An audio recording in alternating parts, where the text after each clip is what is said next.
Welcome, IT changemakers, to the DEX Show with Tim Flower and Tom McGraw. Let's get into it. Tim, if I was to ask you, we're in the third year of this podcast now, mate. I don't know if you've taken stock of this incredible fact, but if I were to ask you, let's say, so it's 2023, so if you had to guess what the most discussed topic was of 2021 on the podcast, first of all, what do you think it would be? Of 2021. Yeah. So we were kind of, we were kind of rolling through the lockdown up and down. I would say remote work, but something tells me I might be wrong. No, you're spot on. Of course it was remote work. But this next one is a little more tricky. Okay, so go back to next year now. And you had to guess then what the main topic of conversation. Almost every episode we would have a question about it. Not just because it was fashionable, but because it's a very interesting theme. Not just because of superficial reasons, but it was something we came back to often. What would you guess?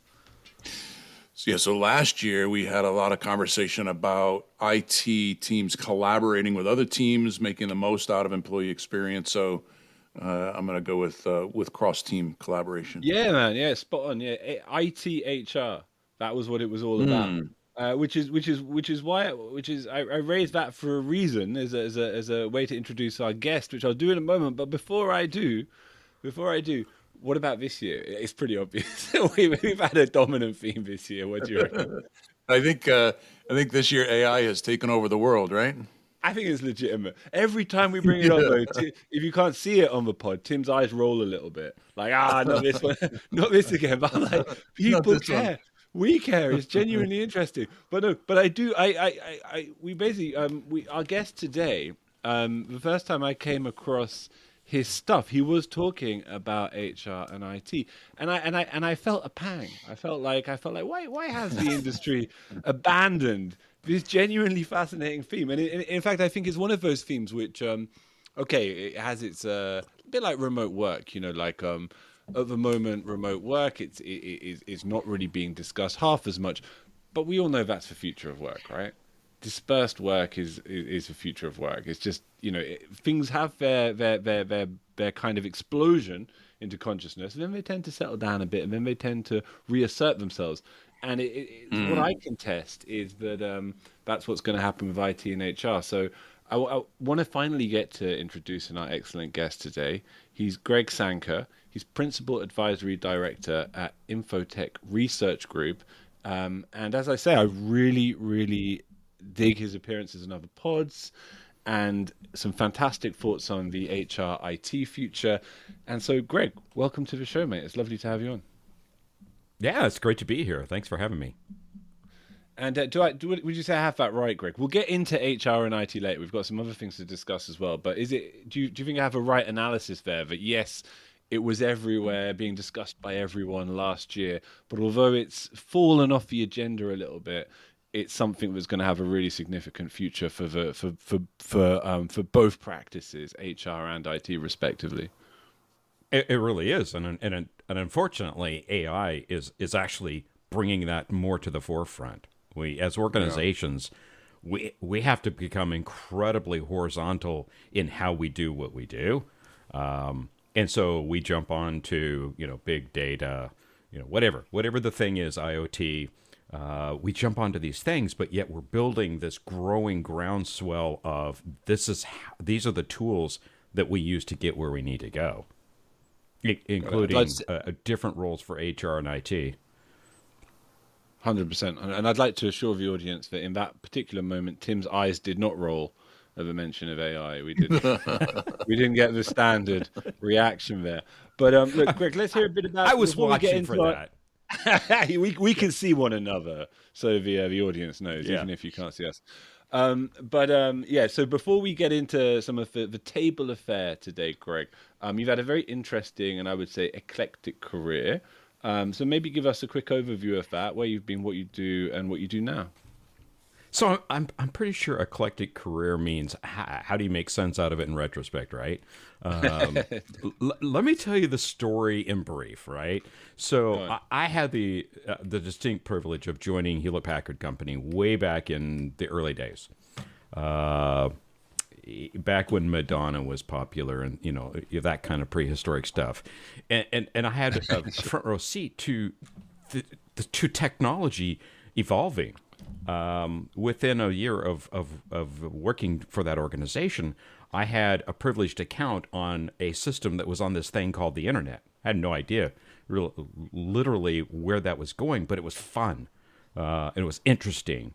The idea that we could connect, computers and share ideas and share information and data, like, quickly.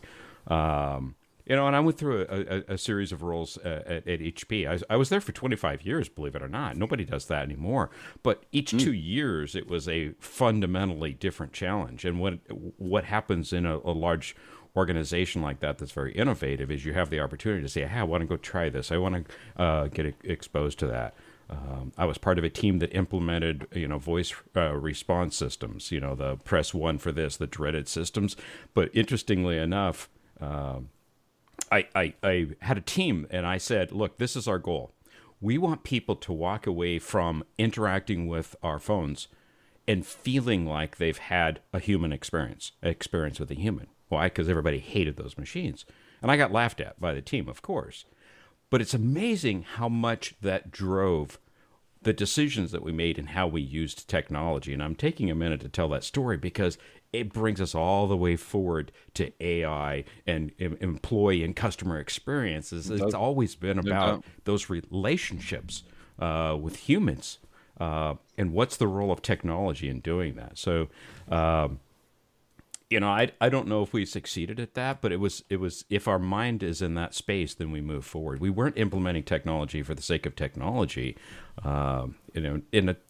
So, eventually I became, regional network operations manager. I had some responsibility for global functions. I reported network metrics, which is a series of great stories in and of itself. I supported some really critical infrastructure, including wafer fabrication sites, supercomputing centers, all kinds of just fascinating stuff.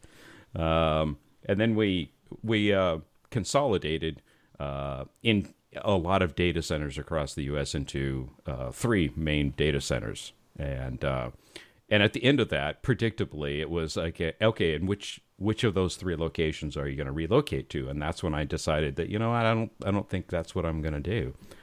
So I went and worked in state government.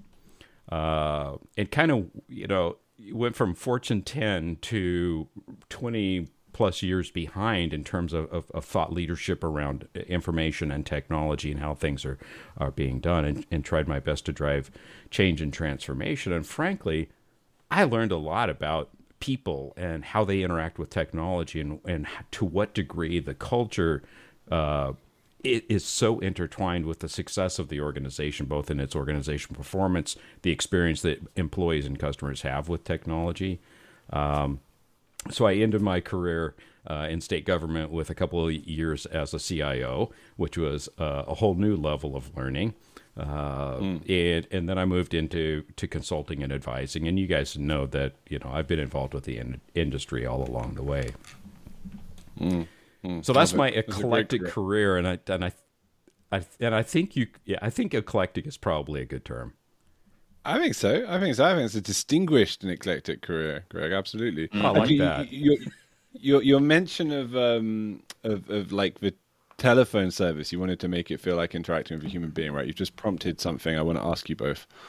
I'm using ChatGPT fairly regularly, just to come back to AI, Tim. Just who can avoid it? Yeah.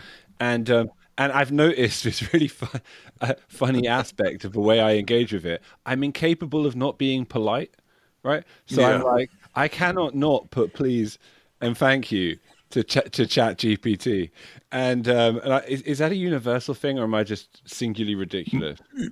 It's funny you say that, Tom, because what I do is I tend to not overload it and ask it too much. Yeah. Right. I feel like I'm taking advantage of it.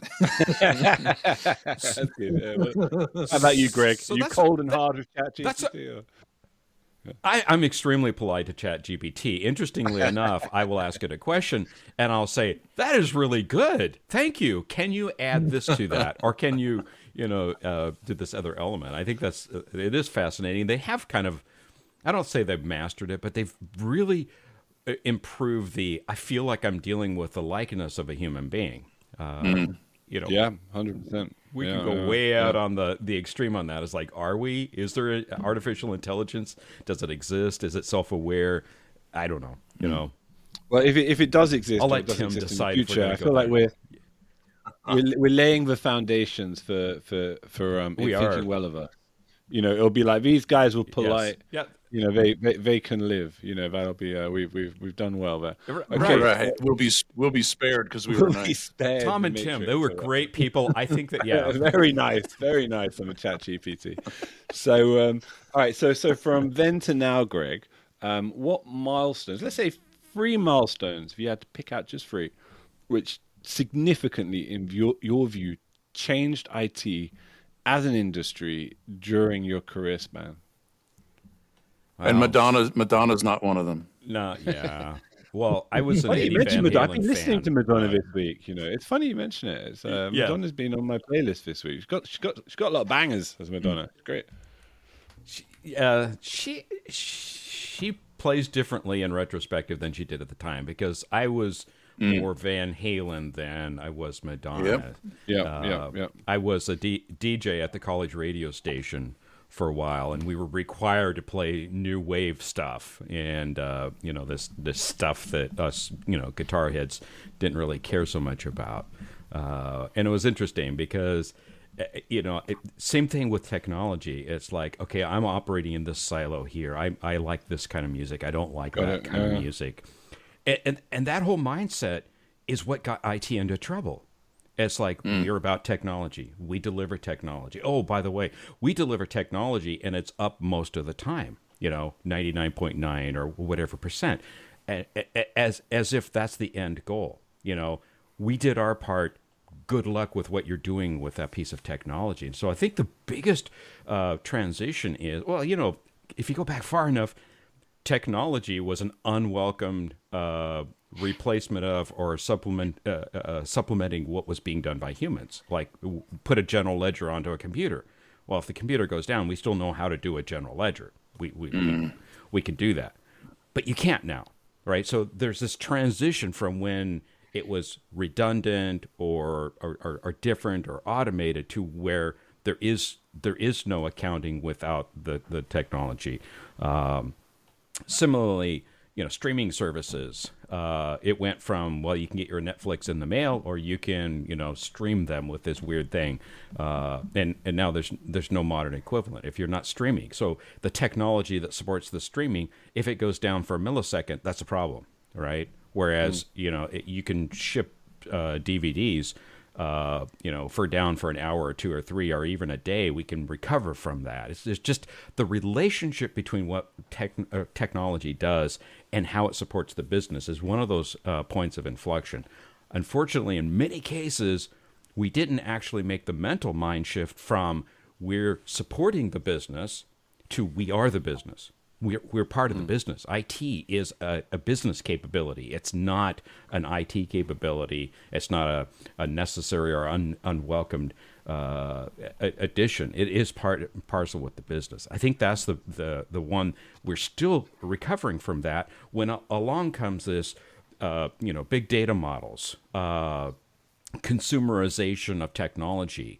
Biomedicine has become a fantastic thing where there's people at home that are wearing medical devices that now are being accepted by governing bodies, since this is an international show, governing bodies that say, okay, that's now a medical device. And so medical grade information is being transferred over technology that started as an Apple Watch, and isn't that cool that you can see what your sleeping patterns were, that now it's part of the healthcare system. And so the role of technology is not just, hey, that's kind of fun, or wouldn't that be interesting, but lives depend on it. Important infrastructure components are reliant upon technology. And again, by and large, IT as a profession hasn't adjusted their perception of who you are and where you're at in that value chain. Greg, I feel like we've had parallel careers. I started mine at Digital Equipment, which eventually got absorbed into HP through the Compaq buyout, and was also the campus DJ playing very similar music and very similar time frame, the burgeoning of distributed computing. And one thing that I've seen over those, and you've seen it too, technology and the way we use technology evolves, just like Madonna's career evolved, right? Technology and what we do with it has evolved. But traditionally, enterprise IT teams, at least in my experience, have a tough time changing how they operate, how they work. If it wasn't my idea, if someone else is forcing an idea on me, I'm going to be resistive to it because it wasn't my decision, wasn't my idea. And those old ways of thinking, and I've written about it, and I know you speak about it, they can be hard to break, especially over decades. What's your observation? What have you seen in terms of some examples, and what are your thoughts on how IT can overcome it so we can evolve more quickly? Yeah, that is the heart of the challenge. I've seen so many, so-called transformation efforts that were really nothing more than a technology shift. The transformation comes in how we adapt our thinking to what is now possible or what could be possible in the technology. Now, there are a couple, like when I joined state government, like most people, I believe that government employees were not nearly as hardworking, dedicated as private sector equivalent. That's not true. That is actually patently false. That's one of the things that I learned. Unfortunately, I made this up. They work 4 times as hard to produce half the results because the system in which they work supports that. And one of the reasons for that is transparency through a structure called bureaucracy, i.e., citizens need to be able to go, wait, hang on, I don't like where this is going. So there's a built-in delay or slowness in how things are done in government. So that said, there are regulatory and compliance, and there's good practice or just the way we do things that is part of good delivery for reasons that, those users don't really truly understand. They don't understand that we have to, comply. They don't understand that we do some things, backup and recovery and all of this interesting stuff that we IT people do. And we've grown in some cases, this concept that we're the adults here. We understand, and you get to use the technology. And that's where we've gotten astray. Is we've developed this arrogant culture around, we know better than your users. You don't. And the interesting thing is your average marketing MBA that was recently minted likely knows more about how technology can be used in business pursuit than seasoned IT professionals for decades. And it's a dangerous new world because they say, why can't we do this? Why shouldn't we do that? I do this, And so there's this kind of this culture element that we got to part ways with. And yet there are some realities to governance and compliance and cybersecurity that we have to mind the store for. Somebody has to mind the store for. So I think that's some of the challenges that we face. But I keep saying this, most IT shops know that they need to be about experience and about empowering. And yet I continually come across organizations that just want to get some basic things in place. And it's like, wow, here we are, 2023, and we're still trying to get some of that basic stuff in place that the industry has had in place for, decades. I think IT has become kind of almost in a trance, if you will, around the concept of as long as I don't break it, as long as I deliver clean, clear, smooth transitions and I don't bust it, then I'm good. And that's a pretty low bar. One of the things when I talk with customers and technology teams and executives, and even in my writing, I remove all reference to user, because user is in the context of the technology that I give you. You are a user of my technology versus employee. Employee has a job to do. They've got things that they've got to accomplish. And when you start looking at technology in the context of an employee, it's, even if it's a subliminal change, it changes how you think about it. Yeah, and I would add to that just the IT is not a department or a function. IT is a business capability, just like every other capability within the organization. And when we stop thinking about ourselves as the department, the caretakers of technology, or the adults in the room that know that there's more going on here than you could possibly understand, that us-them thing is, we have guaranteed another decade of necessary transition. And that is why, Tom, that is why I talk about, IT has traditionally been horrible at people, culture. We don't get it. I mean, those of us that study it professionally, we go to school to learn how systems work and communications work and big data model works and all those things. We don't learn how people work so much. We don't learn how, people interact in groups like a sociologist might. And so we become ill-prepared for this new role of IT is just part of what we do. And likewise, HR, who does have that expertise, really have, generally speaking, and this is a broad generality, they don't have the idea of what can technology do for us? What is it doing for us? I had an HR director once upon a time fight me on, we're going to implement the instant messaging feature. And she said, I'm really concerned that it'll be used to harass people, other employees. And I said, you mean where we have non-repudiated, authenticated, evidentiary grade transcript of the harassment? If they're going to harass, please do it here, because then we know exactly who said what, when, where, and how. This is not rocket science, right? So just applying that old mindset of we don't want to put employees at risk, that's a good thing. We should mind the store. But understanding what technology does in the broader piece, I think, is this new world order. Tom looks like he wants to talk about HR and IT. I harass people with bad jokes. I don't know if right. Any can I subscribe to that? Because you can mute. Yeah, let's drill into it then, Greg, since you raised it, and okay. So had a very interesting conversation recently on a webinar about the potential for correlation between kind of high-level company strategy and IT strategy. So there's so much intersection, right, between whether it's productivity, talent retention, all of these things which CEOs really care about are priorities for CIOs. Yeah, I would argue, and we discussed this on this webinar, that there remains this gap, this challenge for CIOs to communicate that, to integrate their strategy into a wider corporate or company strategy. And I was wondering if you agree, first of all, Greg, and if so, how could it be bridged? I completely agree. And I have also learned the hard way that, in my mind, governance is exactly how we do that. But everybody puckers just a little bit when you say governance, because that's a naughty word. And part of the reason is because they've only seen, in many cases, bad examples of governance. It's command and control. It's pulling. It's like, no, that's one example of how you might govern an organization. There's many more ways.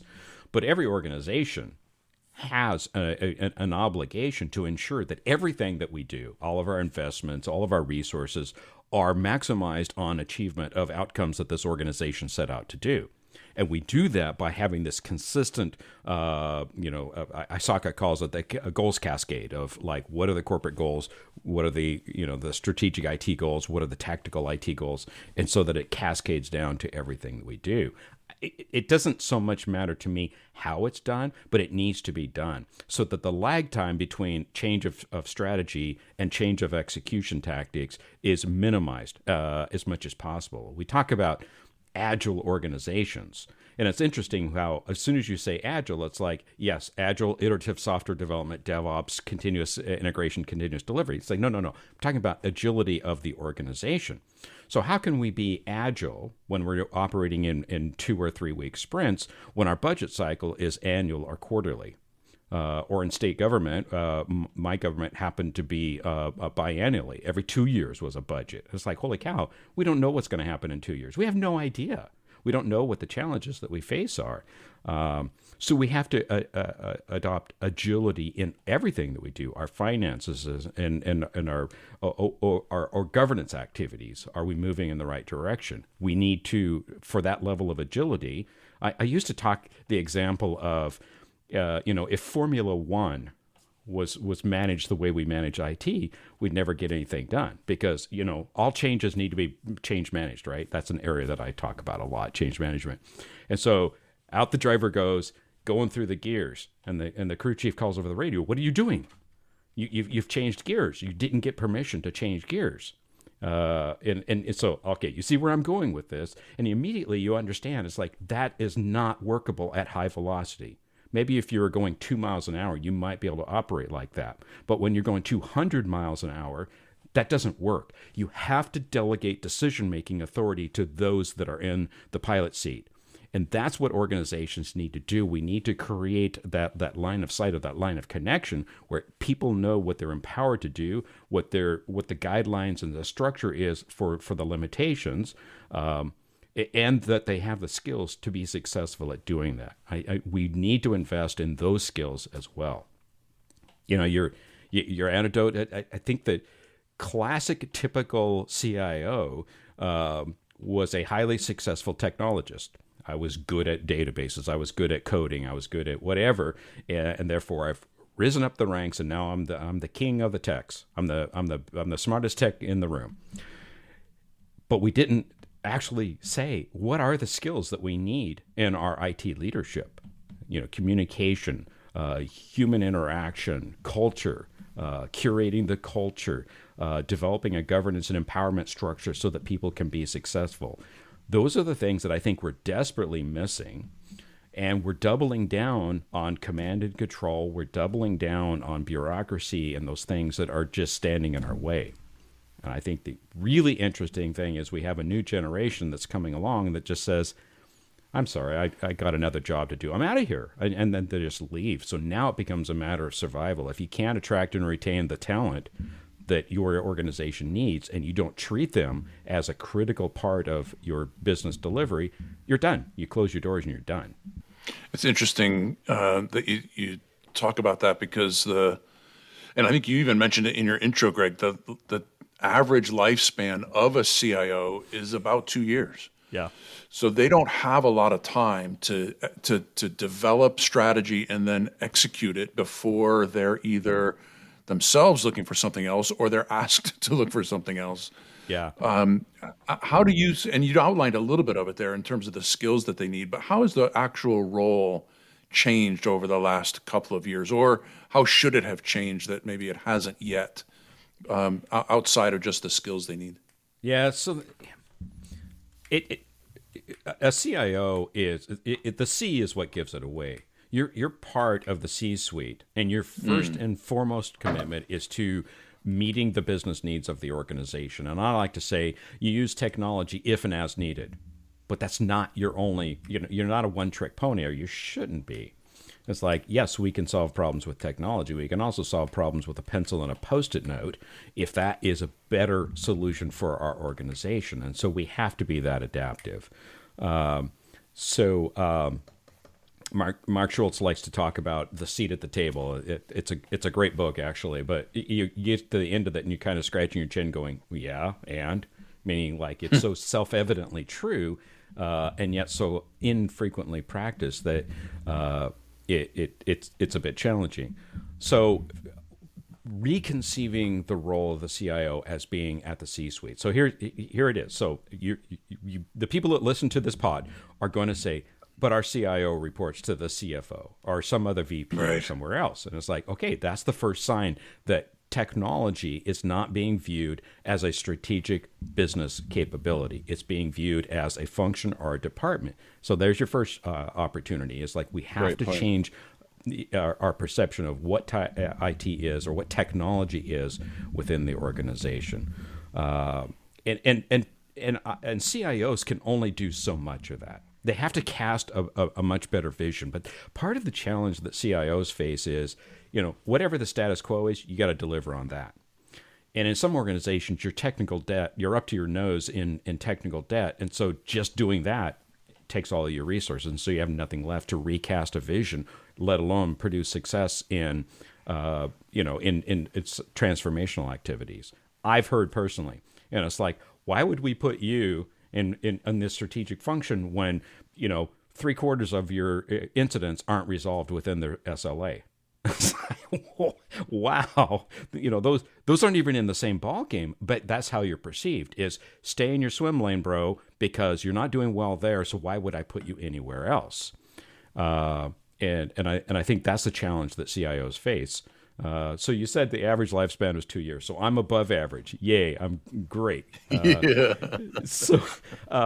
But part of that is exactly that. I went into it with, and all my buddies that out there know me are not necessarily familiar with all of this, is I set a horizon that says, what can I get done in 2 years? And I'm not sure that's the right question for a CIO, but it's the one that I had to ask.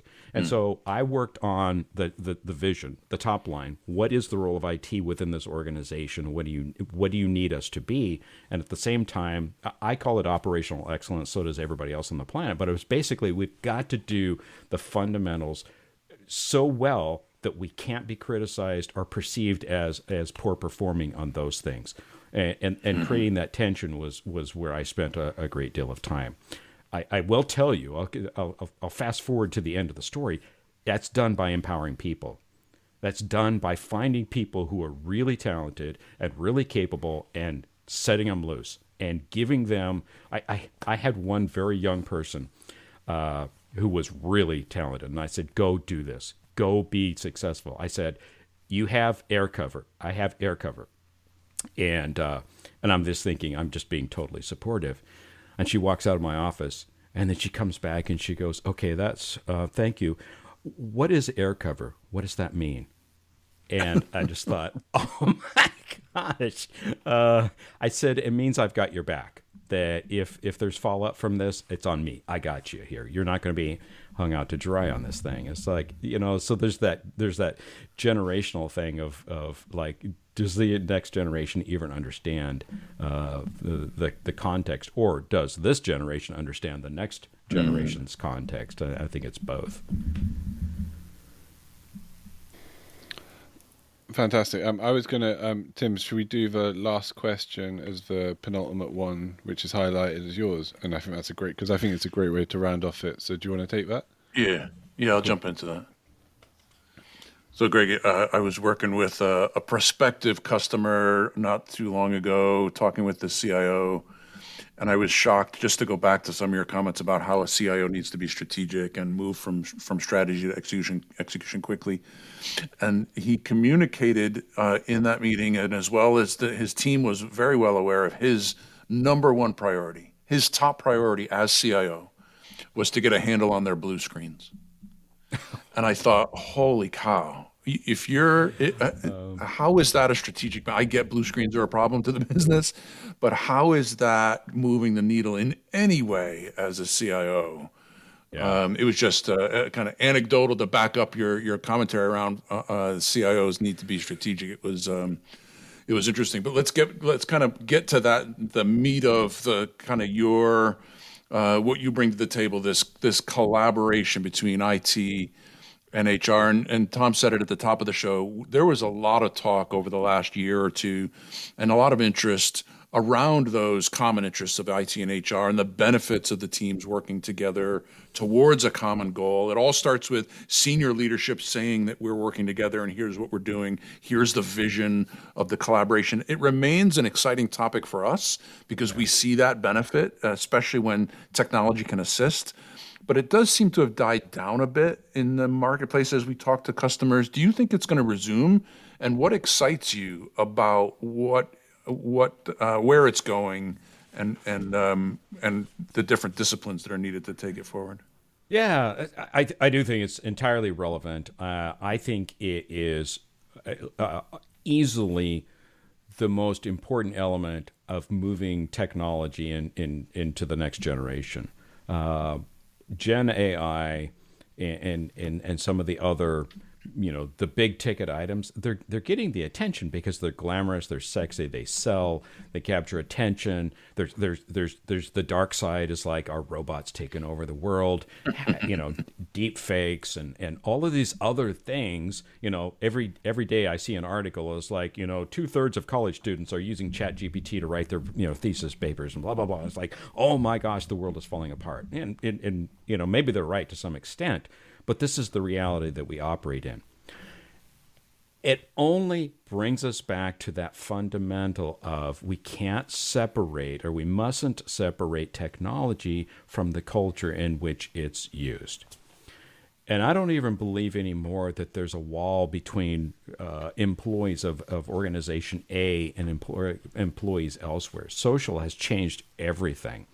I love these internal emails that CEOs send out to their staff, and within hours, all of us have read it. And so they didn't send a memo to their staff or an email to their staff. They sent an email to the world stating what their cultural context and intent is, and then they get judged by folks that don't understand their culture or context or the challenges or their business vision. They get judged based on what's happening out in the rest of the world.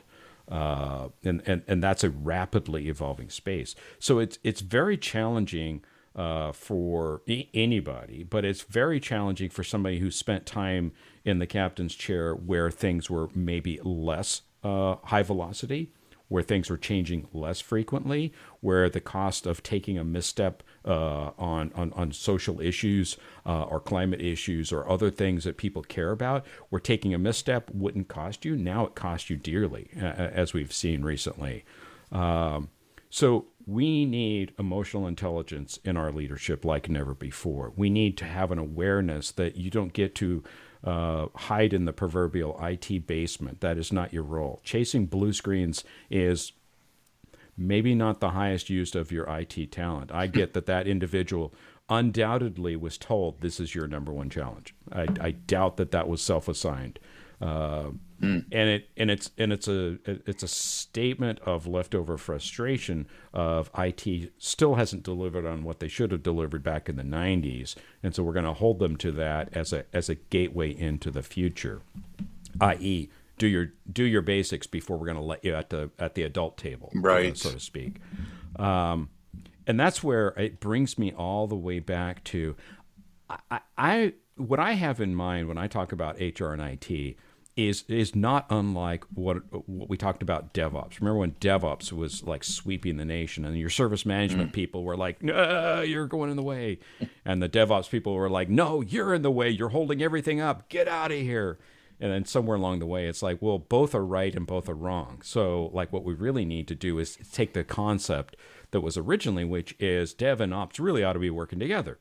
There's never a time when they shouldn't be working together, and we should do so on an accelerated time frame, right? So if you take that same concept of what are those things that HR is good at or should be good at, not all HR departments are: people, culture, learning and development, a continual learning,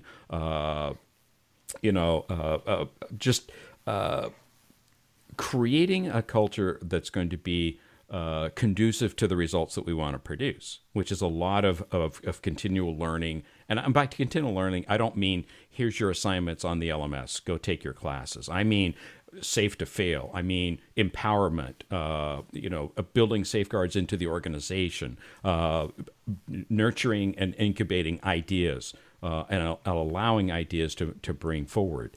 There is where the so-called HR function really brings a strategic weapon to the table. If you go to the Agile community, it's all about learning and empowering and safe to fail, learn fast, fail fast, all of those elements are part of it. But as a culture, we haven't embraced that. And I think that's the opportunity that HR. Likewise, we have to marry the, if in this model, then I think that HR might be the dev and IT might be the ops.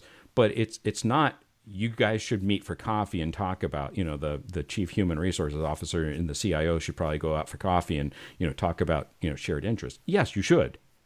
But it's much deeper than that. It's much more integrated than that, as most things are in modern organizations.